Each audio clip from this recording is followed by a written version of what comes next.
இந்த சமயத்துக்காக நான் ஆண்டவருக்கு என் இதயத்திலிருந்து கோடானு கோடு நன்றி செலுத்துகிறேன். எனக்கு அவகாசம் கொடுத்த பிரதர் பேட்ரிக்கும் இங்கே இருக்கிற சகோதர சகோதரிகளுக்கும் என் அன்பார்ந்த வாழ்த்துக்கள். உங்கள் அனைவருக்கும் என் நம் ஆண்டவராகிய இயேசு கிறிஸ்துவின் நாமத்தினாலே நான் மதிய வாழ்த்துக்களை தெரிவித்துக் கொள்ளுகிறேன். ஹல்லேலூயா, ஹல்லேலூயா. இன்று நாம் நாம் கேட்கவிருக்கும் செய்தியின் தலைப்பு ஆவியும் சத்தியமும் வச்சிருக்கேன். அதாவது ஸ்பிரிட் அண்ட் ட்ரூத் டைட்டில் பார்த்துருப்பீங்க இல்லையா? ஸோ அதே பிரமாக நம்ம பார்க்கணும் அப்படின்னா, இன்றைக்கு நாம் தியானிக்க போகிற வசனங்கள் யோவான் நற்செய்தியிலிருந்து எடுக்கப்பட்ட வசனங்கள். முதலாவதாக யோவான் நற்செய்தி 14வது அதிகாரத்தில் நாம் தியானிக்கவிருக்கும் வசனங்கள் 15, 16, 17 நானே படிக்கிறேன். ஆண்டவராகிய இயேசு கிறிஸ்து இவ்வாறாக பேசுகிறார். எல்லாரும் எடுத்துக்கிட்டீங்க போல இருக்கு இல்லையா? யோவான் நற்செய்தி 14வது அதிகாரம் 15, 16, 17 3 வசனங்களை நாம் தியானிக்கவிருக்கிறோம். நீங்கள் என்னிடத்தில் அன்பாய் இருந்தால் என் கற்பனைகளை கைக்கொள்ளுங்கள். திரும்பவும், நீங்கள் என்னிடத்தில் அன்பாய் இருந்தால் என் கற்பனைகளை கைக்கொள்ளுங்கள். ஆண்டவர் இந்த உலகத்தையே அன்பு செய்ததுனால தன் ஒரே குமாரனாகிய இயேசு கிறிஸ்துவை எவ்வளவாய் ஈந்தருளினார் என்று வேதம் சொல்லுகிறது. இதே யோவான் புத்தகத்தில் நம்ம பார்க்கிறோம், நற்செய்தியில் பார்க்கிறோம் 3:16. கடவுள் நம்மளை அன்பு செய்ததுனால தன் ஒரே பேரான குமாரனை நமக்கு கொடுத்தருளினார். ஆனா இங்க இயேசு கிறிஸ்து என்ன சொல்றாருன்னா, நீங்கள் என்னிடத்தில் அன்பாய் இருந்தால் என் கற்பனைகளை கை கொள்ளுங்கள். இது ஆண்டவர் நம்ம கிட்ட எதிர்பார்க்கிற ஒரு விஷயம் இல்லையா? என் கற்பனைகளை கை கொள்ளுங்கள். கற்பனைகள் என்னன்னு நம்ம படிக்கணும்னா நிறைய நேரம் பிடிக்கும். ஆனால் இந்த கற்பனைகளை கை கொள்றதுக்காக ஆண்டவராகிய இயேசு கிறிஸ்து ஒரு வழிமுறையை உண்டு பண்ணிட்டு தான் அவர் போயிருக்காரு. எப்படி சொல்றோம் அப்படின்னு பார்த்தீங்கன்னா, 16வது வசனம், நான் பிதாவிடத்தில் வேண்டிக் கொள்ளுவேன், அப்பொழுது என்றென்றைக்கும் உங்களோடு கூட இருக்கும்படியான சத்திய ஆவியானவராகிய வேறொரு தேற்றவாளன் அவர் உங்களுக்கு தந்தருளுவார். இன்னைக்கு பாருங்க, இந்த உலகத்துல அன்பு செய்யறதுக்கு அன்புன்றது சில டைம்ல நம்ம கொச்சப்படுத்தலாம், இல்ல விருப்பம் கூட சொல்லலாம் இல்லையா? ஏதோ ஒரு பொருள் மேலேயோ ஏதோ மனுஷருக்கு மேல நம்ம அன்பை செலுத்துறோம். ஆனா ஆண்டவராக இயேசு கிறிஸ்து மேல நம்ம வச்சிருக்கிற அன்புன்றது முழுமையா நம்மளால காட்ட முடியுமா? அது நிஜமானதா, உண்மையானதா என்று நம்மளே சோதிச்சு பார்த்தா நம்ம சொல்ல முடியாது இல்ல? ஆனா அதுக்கு ஒரு உதாரணம் இல்ல. இப்போ நான் ஆண்டவராக இயேசு கிறிஸ்து நான் நம்புறேன், விசுவசிக்கிறேன், அன்பு செய்யறேன் அப்படின்னா என்ன பண்ணுவேன் அப்படின்னா, முதலாவது அவர் சொன்ன வார்த்தையை நான் கடைபிடிப்பேன். அதுதான் இங்க அவர் என்ன சொல்றாருன்னா, உங்களால முடியாது, என்ன உண்மையா அன்பு செய்யணும்னா முடியாது, என்னோட கட்டளைகளை நீங்க கை கொள்ளணும் அப்படின்னா அது முடியாத காரியம். அதனாலதான் நான் என்ன பண்றேன் அப்படின்னா, நான் வேண்டிக் கொள்வேன். அதாவது யார் இவ்வளவு நாளா இன்றைக்காவது இருக்கட்டும், நான் ஆண்டவராக இயேசு கிறிஸ்துவுக்கு என்னை ஒப்பு கொடுத்து அவர் சொல்ற காரியங்கள் எல்லாம் நான் செய்வேன். இப்போ 4 நற்செய்தி இருக்கு, நம்ம கையில கொடுக்கப்பட்டிருக்கு. அது நம்ம கையில கொடுக்கப்பட்ட ஒரு பலகைக்கு சமானம். புதிய ஏற்பாடு இது இல்லையா? பழைய ஏற்பாடுல மோசஸ் கையில ஆண்டவர் கொடுத்தாரு கற்பலகை.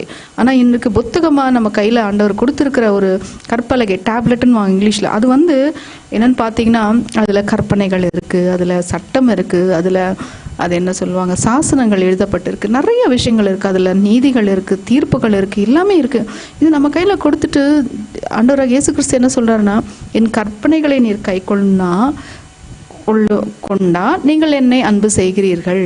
அப்போ நான் என்ன பண்ணுவேன் அப்படின்னா, பிதாவிடம் நான் வேண்டிக் கொள்வேன், அவர் உங்களுக்கு என்றென்றைக்கும் உதவியாக இருக்கும்படி ஒரு உதவியாளரை நான் அனுப்புவேன் அப்படின்னு சொல்றேன்.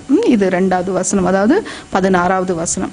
மறுபடியும் என்ன சொல்றாரு அப்படின்னு பாத்தீங்கன்னா, 17வது, உலகம் அந்த சத்திய ஆவியானவரை காணாதவரும் அறியாமலும் இருக்கிறார்கள். அவரை பெற்றுக்கொள்ள மாட்டாது. அவர் உங்களுடனே வாசம் பண்ணி உங்களுக்குள்ளே இருப்பதால் நீங்கள் அவரை அறிவீர்கள். இப்போ 16ல் ஒன்று சொல்றாரு, அதாவது நான் போய் அவரை வந்து பிதா கிட்ட வேண்டிட்டு நீங்க அன்பு செய்யணும் என்ன அப்படின்னா நீங்க கட்டளைகளை கடைபிடிக்கணும். அப்படி இருந்தா நான் போய் பிதாவிடம் நான் வேண்டிக் கொள்வேன். அப்புறம் அவர் வந்து உங்களுக்கு பரிசுத்த ஆவியானவரை தருவார். அது மட்டும் இல்லை, இப்போ இருக்கிற அந்த சத்திய ஆவியானவர் உங்களுக்குள்ள இருக்காரு. அது வந்து உலகம் அறியாது, ஆனா நீங்க அறிவீங்க அப்படின்றாரு. இந்த வசனம் எதுக்கு ஆண்டவர் சொல்றாருன்னா, அந்த அந்த நாட்கள்ல, அதாவது இயேசு கிறிஸ்து உயிரோடு உலகத்துல இருக்கும் பொழுது சீஷர்களோடு அவர் வந்து பேசுகிறார். சீஷர்களை அவர் வந்து ட்ரெயின் பண்றார் இல்லையா? அவங்களுக்கு வந்து அவங்களை தயாரிச்சு ஒரு பாத்திரமா ஆண்டவருடைய பரிசுத்த ஆவியானவரால் நிரப்பப்பட போகிற ஒரு கிருபையை அவங்களுக்கு கொடுத்து, அவங்களுக்கு வந்து தன்னுடைய வார்த்தைகளை கொடுத்து, பரிசுத்த ஆவியானவர் அவர்கள் மேல அனுப்பி, அவர்களை வந்து உலகத்துக்கு முழுசும் அனுப்பி எல்லாரையும் என்னுடைய சீஷர்களை ஆக்கணும்ன்றது ஒரு கட்டளை வந்து சீஷர்களுக்கு ஆண்டவர் கொடுத்தார். சரியா? இந்த ஒரு காரணத்துக்காக 17வது வருஷத்துல என்ன சொல்றாருன்னா, உலகம் அந்த சத்திய ஆவியானவரை காண முடியாது, ஆனா அந்த சத்திய ஆவியானவர் உங்களுக்குள்ளே இருக்கிறாரு அப்படின்றாரு. பாருங்களேன், 16ல் வந்து நான் போய் அனுப்புறேன்றாரு. ஆனா 17 என்ன சொல்றாருன்னா உங்களுக்குள்ள இருக்காரு. அது யாரு அப்படின்னு பாத்தீங்கன்னா, ஆண்டவராகிய இயேசு கிறிஸ்து பேசின வார்த்தைகள் வந்து அவருக்குள்ள வந்து இருந்தது இல்லையா? 3.5 வருஷம் ஆண்டவராகிய இயேசு கிறிஸ்து வந்து ஊழியம் பண்ணும் பொழுது அவர்கிட்ட நிறைய விஷயங்களை பகிர்ந்து கொள்ளுகிறாங்க.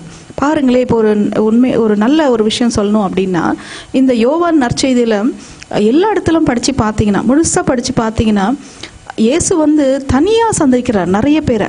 நிக்கோதேமைய தனியா சந்திக்கிறாரு, சமாரிய ஸ்திரியை தனியா சந்திக்கிறாரு, அப்புறம் விபச்சாரிய தனியா சந்திக்கிறாரு.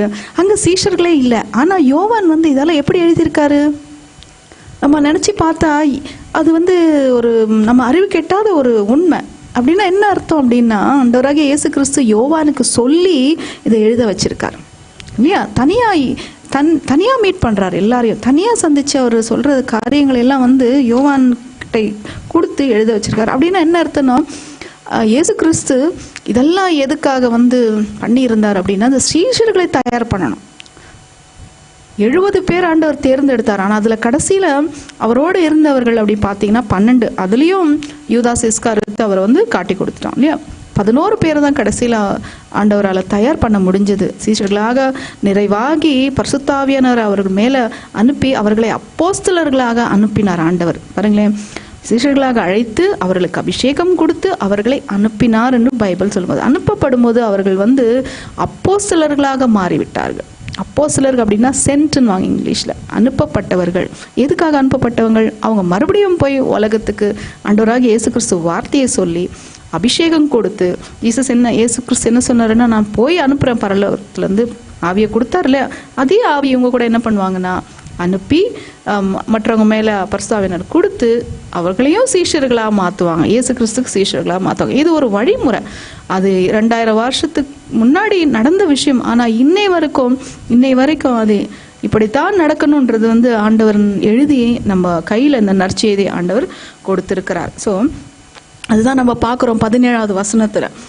ஸோ 16வது வசனத்தை வந்து எப்போ ஆவியானவர் மேலேருந்து நமக்கு கொடுக்கப்படுவார் அப்படின்னு பார்த்தீங்கன்னா, ஆண்டவராகி வருங்களேன், ஆதி காண்டம்ல ஜெனிசிஸ் புக்ல பார்த்தீங்கன்னா பரிசுத்த ஆவியானவர் தண்ணீரின் மேல அசைவாடி கொண்டிருந்தாலும் இருக்கு இல்லையா? அசைவாடி கொண்டிருந்தார். ஏன் அசைவாடி கொண்டிருந்தார் அப்படின்னா, ஏதோ அவருக்கு பண்ணணும், ஏதோ இந்த பூமியை வந்து நம்ம மாற்றணும், செழிப்பாக்கணும், ஒரு உபயோககரமான ஒரு பொருளா, ஒரு வாழ்ற இடமா மாற்றணுன்றது வந்து அவரோட மன விருப்பம். அதான் அசைவாடி கொண்டிருந்தான்னு பைபிள் சொல்லுது.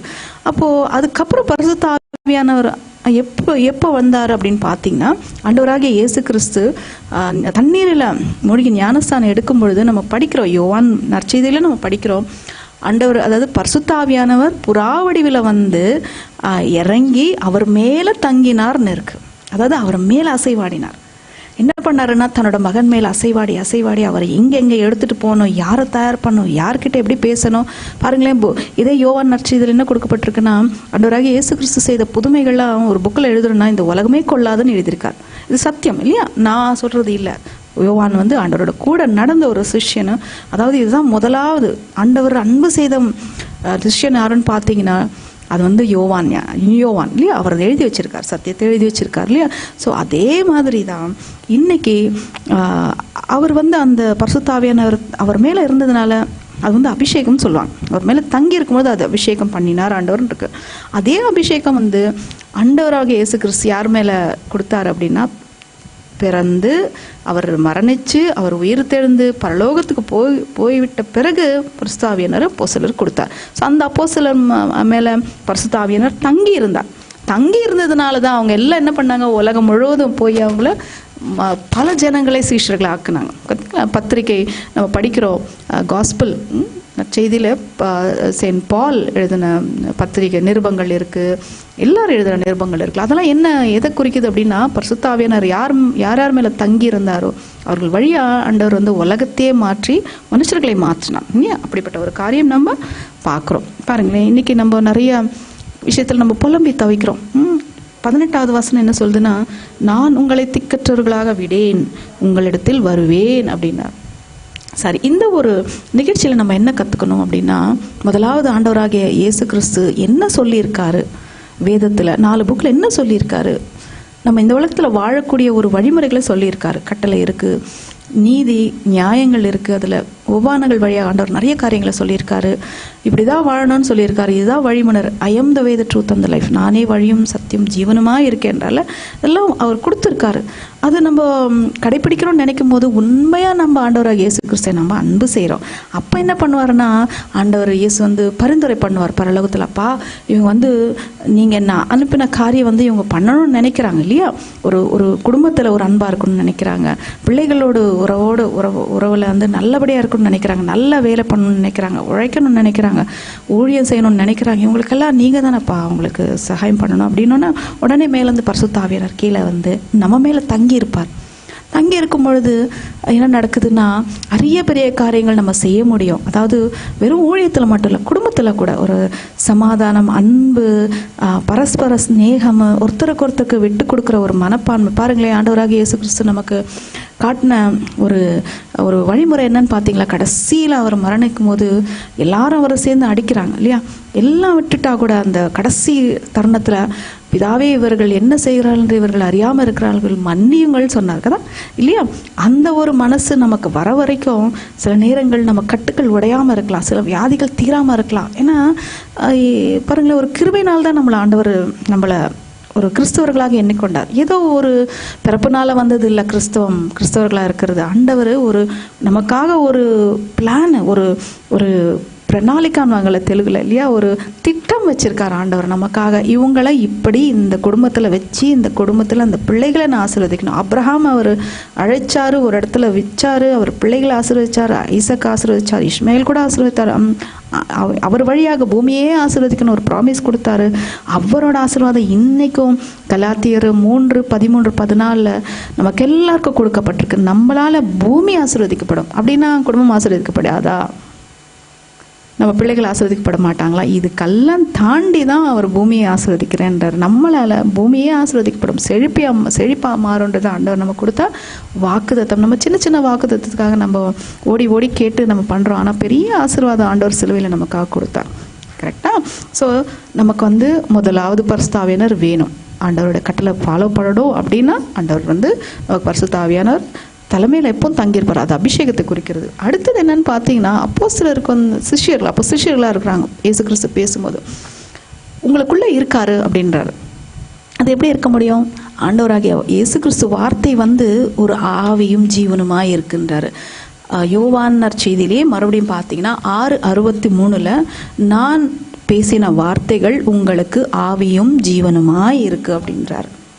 அது யார் யார் கேட்குறாங்களோ, யார் யார் நாளும் பகலும் அது என்ன சொல்லுவாங்க, தியானிக்கிறது, படித்து தியானித்து இது நான் எனக்காக ஆண்டவர் கொடுத்தாரு, நான் இதை வந்து இந்த பாதையில் நான் நடக்கணும், இது எனக்காக தான் கொடுத்துருக்காரு, இது சாசனம், இது எனக்கு கொடுத்த டேப்லெட் கற்பலகை, இதில் இருக்கிற நான் படிக்கணும் அப்படின்னு நான் ரிசீவ் பண்ணிக்கும்பொழுது சத்திய ஆவியானவர் என்ற இயேசு கிறிஸ்துவின் ஆவி, அது வந்து ரிசரக்ஷன், அதாவது உயிர்த்தெழுதல் வல்லமை எனக்குள்ள ஆண்டவர் கொடுக்குறார்.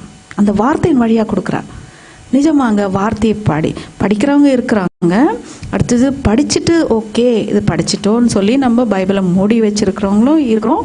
அடுத்தது இல்லை, படிச்சுட்டு அதை மூடி வைக்காம இது எனக்காக ஆண்டவர் கொடுத்தாரு, இது என் வாழ்க்கையில நிறைவேறட்டும், இந்த வார்த்தை என் சரீரமாக மாறட்டும்னு சொல்லும் பொழுது என்ன ஆகும்னா அந்த சத்திய ஆவியானவர் நமக்குள்ள வாசமாகிறார்.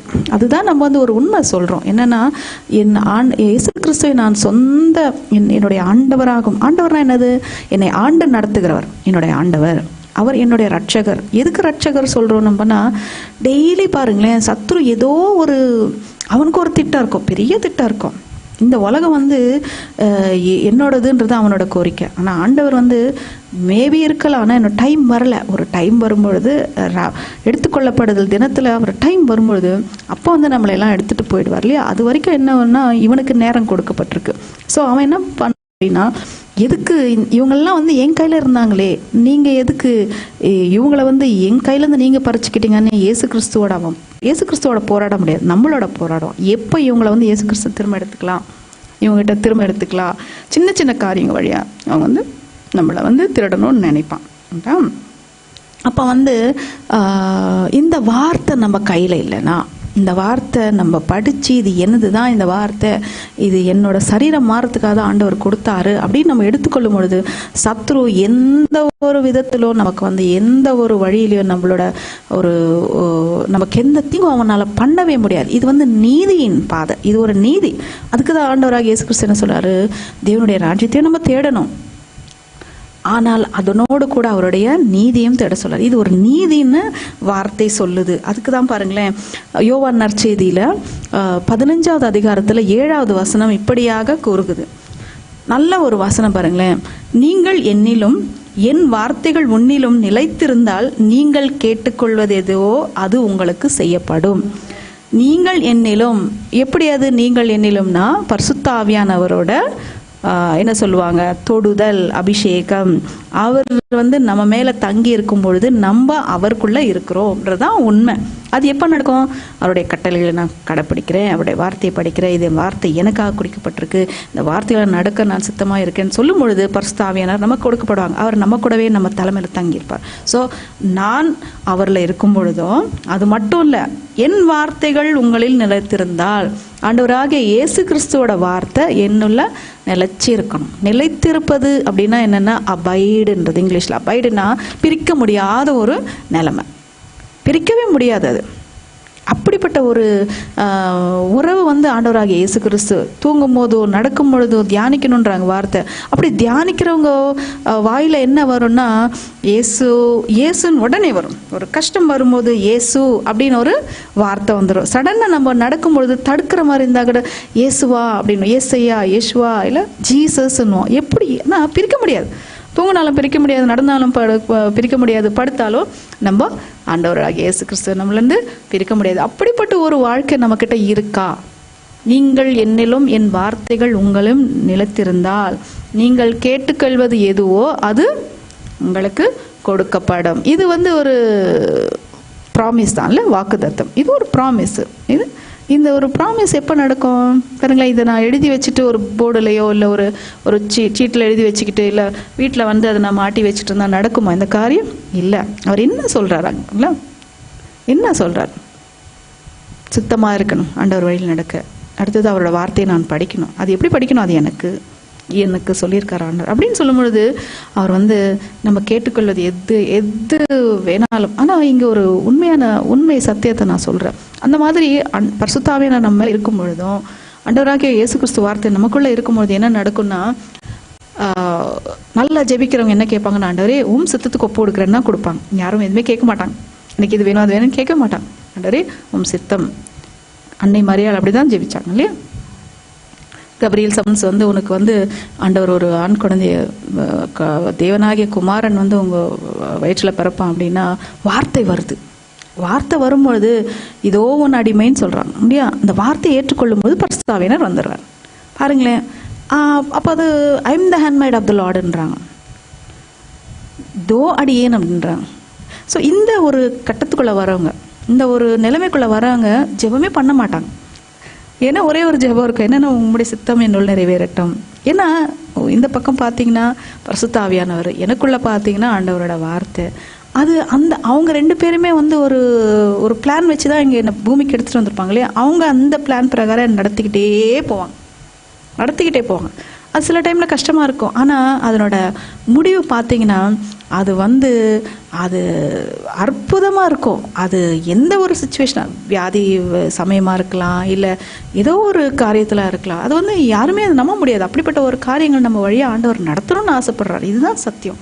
யோவான் எழுதி வச்ச நற்செய்தியில் நிறைய சத்தியங்கள், வேத சத்தியங்கள் கொடுக்கப்பட்டிருக்கு. அது நம்ம படிக்கும் பொழுது நம்ம வாழ்க்கை, நமக்குள்ளே இருக்கிற அந்த ஜீவன் வந்து திரும்ப அந்த ஒரு ஆண்டவருக்கு ஒரு தேவையான வாழ்க்கையில், அதாவது ஆண்டவருக்குரிய ஏற்ற வாழ்க்கையை நம்ம வாழ்ந்து காட்ட முடியும். அடுத்தது அவர் நமக்கு என்ன திட்டம் வச்சிருக்காரு அது நம்ம வாழ்க்கையிலேருந்து வெளியே வரும். அடுத்தது அபிரகாமை எப்படி ஆசீர்வதிச்சார், அப்படிப்பட்ட ஆசீர்வாதம் நம்ம வாழ்க்கையில கூட வெளிப்படுத்த ஆண்டவர் விரும்புகிறார்.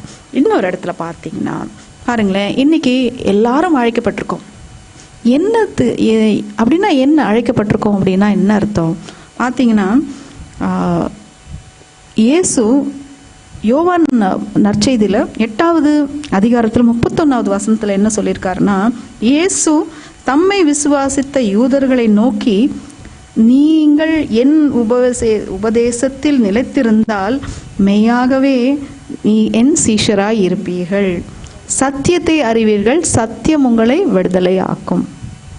யாரோட பேசுறாரு? யூதர்களோட பேசுறாரு. யார் மேல விசுவாசம் இருந்தாங்க? அவங்க விசுவாசமாக இருந்தாங்கன்னு பார்த்தீங்கன்னா ஆண்டவராக இயேசு கிறிஸ்து மேலே விசுவாசமாக இருந்தாங்க. அவரால் எல்லாமே கூடும். என் வாழ்க்கை மாறணுமா? ஆண்டவராக இயேசு கிறிஸ்து மட்டுமே என் வாழ்க்கையை மாற்ற முடியும். ஆண்டவருடைய வார்த்தை என் வாழ்க்கையை மாற்றும். சிஸ்டர் கொஞ்ச நேரத்துக்கு முன்னாடி ப்ரேயர் பண்ணாங்க இல்லையா. ஆண்டவரோட வார்த்தை வந்து கருக்குள்ள பட்டயம். ஆண்டவருடைய வார்த்தை வந்து 7 தடவை புடமிட்டப்பட்ட ஒரு வெள்ளி போன்றது.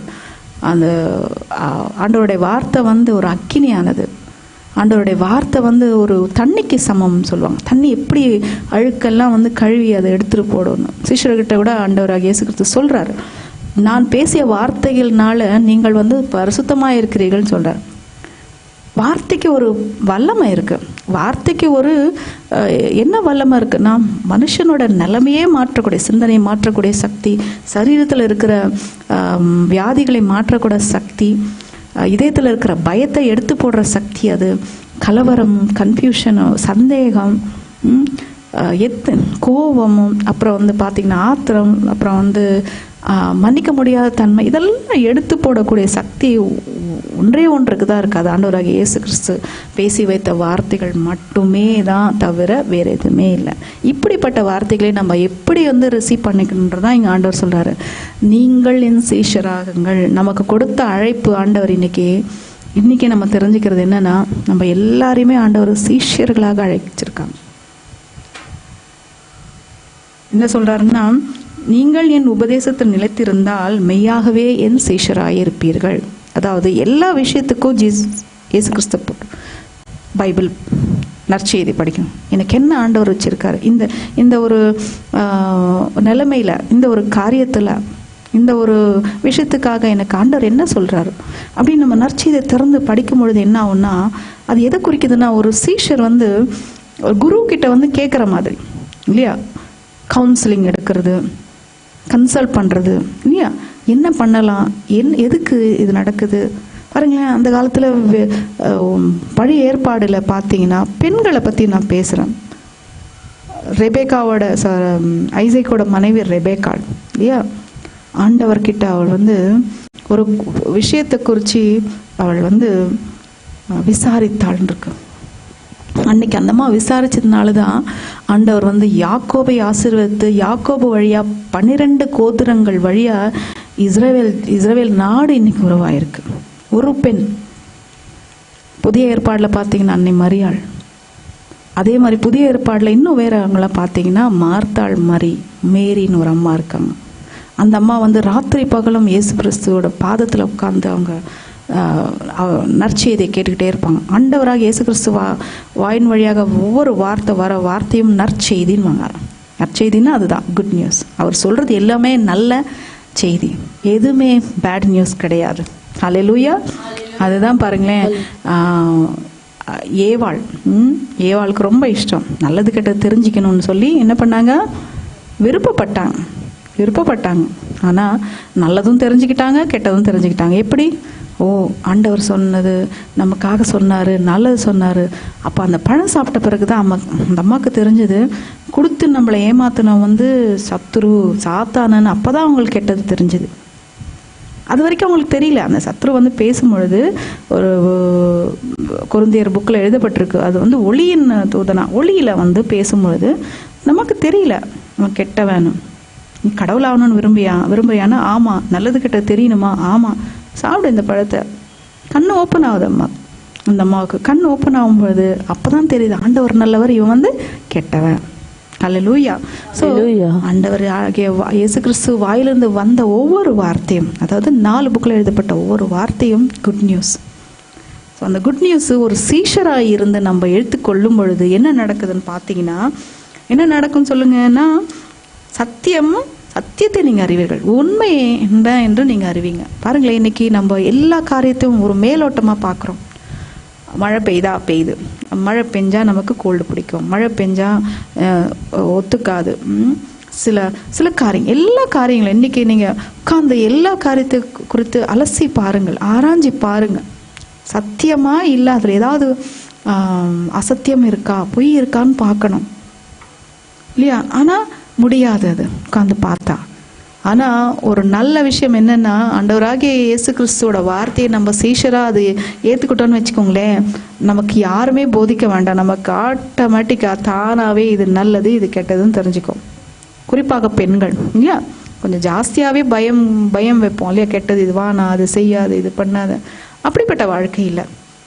இதில் சீஷராக இருந்து பெண்கள் அதிகமாக இயேசு கிறிஸ்து, ஏன்னா ஏவாள் தான் விரும்பினாங்க நல்லது கெட்டது தெரிஞ்சுக்கணும்னு. இன்றைக்கி பெண்கள் கூட வாயில் நல்லதும் இருக்கும், நிறைய பயமும் இருக்கும். எதை பார்த்தாலும் பயம். பிள்ளைகளை விஷயத்தில் குறிப்பாக பிள்ளைகள் விஷயத்தில் ரொம்ப பயப்படும். இது வேண்டாம், அது வேண்டாம், இது ஆயிடும், அது ஆயிடும். எந்த சொல்லுங்கள் தாய் தைரியமாக ஓகே நீ போயிட்டு வாப்பா, ஒன்றும் பயப்படாது சொல்ல முடியாது. ஏன்னா அன்றைக்கி அந்த ஏவாள் நல்லது கெட்டது தெரிஞ்சுக்கணும்னு ஆசைப்பட்டாங்க. ஆனால் கெட்டதை மேற்கொள்கிற சக்தி இன்னைக்கு பெண்களுக்கு இல்லை. ஆனால் இந்த ஒரு சீஷராக ஆண்டவராக இயேசு கிறிஸ்து வார்த்தைக்கு நீங்கள் சீஷராக இருந்து பாருங்க, நம்ம பிள்ளைங்களை அவங்க ஆண்டவர் எழுத்து நடத்துகிறாரு. அந்த பிள்ளைங்களுக்கு எந்த ஒரு வியாதியும் வராது, அந்த பிள்ளைகளுக்கு எந்த ஒரு கஷ்டம் வராது, எந்த ஒரு சத்ருவும் பிள்ளைகளை மேற்கொள்ளாது. ஏனென்றால் சிலுவையில் ஆண்டவர் சத்ருவை மேற்கொண்டார். சொல்றாரு இல்லையா ஆண்டவர், உலகத்தில் உங்களுக்கு உபத்திரவங்கள் உண்டு, ஆனாலும் திடன் கொள்ளுங்கள். இங்கிலீஷில் பி சியர்ஃபுல்னு இருக்கு, சந்தோஷப்படுங்கன்னு இருக்கு. ஏனென்றால் நான் உலகத்தை ஜெயித்தேன். நீ எனக்குள்ளே இருந்தால் நீ உலகத்தை ஜெயிப்ப, உன் பிள்ளைகளும் உலகத்தை ஜெயிக்கும், உன் சந்ததியாரும் உலகத்தை ஜெயிக்கும்ன்றதுதான் சத்தியம். அது எப்போ அந்த சத்தியத்தை புரிஞ்சுக்குவீங்க? ஒரு சீஷராக இருக்கும் பொழுது நீங்கள் சத்தியத்தை புரிஞ்சுக்கொள்வீங்க. அப்புறம் சத்தியம் உங்களை விடுதலையாக்கும். அந்த பயம் நம்மளை விட்டுட்டு போயிடும். ஆண்டவர் என் பிள்ளைய நடத்துகிறார், ஆண்டவர் நான் எங்கேயோ இருக்கிறேன், வீட்டில் இருக்கிறேன், பிள்ளைகள் ஸ்கூல் இருக்காங்க, காலேஜ் போகிறேன், எப்படி நம்மளால் கண்டுபிடிக்க முடியும்? கண்டுபிடிக்கவே முடியாது. ஆண்டவராக இயேசு கிறிஸ்து பார்த்துக்கிறார், அவர் செய்கிறார், அவரை பிள்ளைகளை வழிநடத்துகிறார். பிள்ளைகளுக்கு எதுவும் ஒரு ஆபத்து இல்லாமல் தூதர்களை வச்சு நம்ம படிக்கிறோம். சங்கீதம் 91 எல்லாமே சத்தியம்தான். அது அப்படியே பிள்ளைகள் மேலே அவர் நடத்தி காட்டுறார். இதுதான் உண்மை. ஸோ சிஷ்யராக இருக்கணுன்றது ஆண்டவர் நம்மக்கிட்ட எதிர்பார்க்குற ஒரு விஷயம். அடுத்தது பார்த்தீங்கன்னா யோவான் நற்செய்தியிலே 6:48 ஜீசஸ் கிரைஸ்ட் இயேசு கிறிஸ்து சொல்றாரு, ஜீவ அப்பம் நானே அப்படின்றார். ஜீவ அப்பம் நானே. ஸோ அப்பம்ன்ற என்ன அப்படின்னு பார்த்தீங்கன்னா, அப்பம் அவரோட சரீரத்தை குறிக்கிறது. அவரோட சரீரம் எதை குறிக்குதுன்னு பார்த்தீங்கன்னா, அவருடைய வார்த்தையை குறிக்கிறது. அவருடைய வார்த்தை எதை கொடுக்கிறதுனா இயேசு கிறிஸ்துவை குறிக்கிறது. ஹல்லேலூயா. ஹல்லேலூயா. இயேசு கிறிஸ்துவோட சரீரத்தை குறிக்குது. இயேசு கிறிஸ்துவோட சரீரம் அவருடைய வார்த்தையை குறிக்கிறது. அவருடைய வார்த்தை எதற்கு குறிக்கிறதுனா இயேசு கிறிஸ்துவை குறிக்குது. ஸோ எப்பெல்லாம் நம்ம இயேசு கிறிஸ்து அப்படின்னா அது அவர் வார்த்தை தான். இயேசு கிறிஸ்துன்னா ஒரு படம் அதை பற்றி இல்லை, ஏதோ இயேசுனா ஒரு ஸ்பெல்லிங் ஜிஏசு அப்படின்னு நம்ம சொல்கிறோம். அது மட்டும் இல்லை. இயேசுனா வார்த்தை. வார்த்தை எங்கே இருக்குது? நற்செய்தியில் எழுதப்பட்டு இருக்கு. ஓகேவா? ஸோ அதுதான் யோவான் இன்னொரு இடத்துல எழுதுறாரு, இயேசு வார்த்தை மனு உருவானார்ன்னு இருக்கு. இயேசு கிறிஸ்து எப்படி வந்தார்னா ஆண்டவருடைய வார்த்தை தான் மனு உருவாக வந்தது. அதுக்கு தான் அவர் அந்த நற்செய்தி எழுதும் போது எப்படி துவக்கிறாருன்னு எல்லாருக்குமே தெரியும் இல்லையா? எப்படி துவக்கிறாரு? ஆதியிலே வார்த்தை இருந்தது, அந்த வார்த்தை தேவனிடத்தில் இருந்தது, அந்த வார்த்தை தேவனாய் இருந்தது. அதே வார்த்தை உங்களுக்குள்ள எனக்குள்ள இருந்தா நம்மளும் தேவனாய் இருப்போம். ஹல்லேலூயா, ஹல்லேலூயா. இந்த ஒரு சந்தேகமும் இல்லை. இந்த காரியத்தை குறித்து கூட ஆண்டவராகிய இயேசு கிறிஸ்து சீஷர்கள்ட்ட சொல்றாரு, என் வார்த்தை உங்களுக்குள்ள வரும்போது நீங்கள் தேவனாய் இருக்கிறீர்கள்னு சொல்றாரு. அப்போதான் யூதர்கள் கோவம் வருது. அது எப்படி நீ சொல்லுவ? அவர் சொல்றாரு, இல்லை, என் வார்த்தை யார் யார் ரிசீவ் பண்ணிக்கிறாங்க, யார் யார் பெற்றுக்கொள்ள அவர்களும் தேவனாய் இருக்கிறார். சின்ன வார்த்தை சொல்றார்.